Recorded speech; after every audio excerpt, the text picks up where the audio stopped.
Welcome back to Friday night. Scores of delegates staged a dramatic walkout at the United Nations General Assembly as Israeli Prime Minister Benjamin Netanyahu rose to deliver his annual address.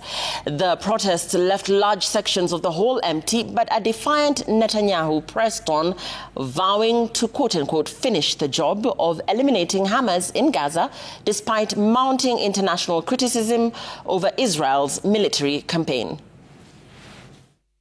The Assembly will hear an address by His Excellency Benjamin Netanyahu, Prime Minister of the State of Israel. As soon as Netanyahu began speaking, dozens of diplomats staged a dramatic walkout, leaving much of the conference hall empty. Please, order in hall.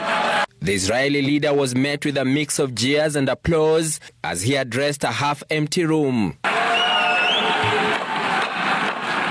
In a combative speech, Netanyahu lashed out at the recent recognition of a Palestinian state by several Western nations, calling it a mark of shame and claiming it sent the message that, quote, murdering Jews pays off, end of quote.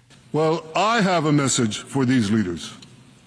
When the most savage terrorists on earth are effusively praising your decision, you didn't do something right. You did something wrong, horribly wrong. It's not the absence of a Palestinian state. It's the presence and existence of a Jewish state. Holding up a map he called the curse, Netanyahu pointed to Iranian-backed groups across the Middle East, citing Israeli military operations over the past year against Hezbollah in Lebanon, the Houthis in Yemen, Hamas in Gaza, and Iran itself. Victory over Hamas will make peace possible with nations throughout the Arab and Muslim world.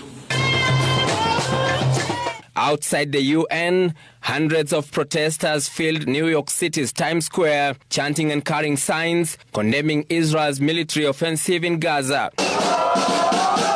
With placards reading "Stop Starving Gaza" and "Sanctions on Israel Now," demonstrators called on the international community to take action as pressure mounts on Israel over its military campaign. This week, the UK, France, Canada, Australia and several other nations formally recognized the state of Palestine. Israel's offensive has killed more than 65,000 people in Gaza and left much of the territory in ruins. Emmanuel Toss, Citizen TV.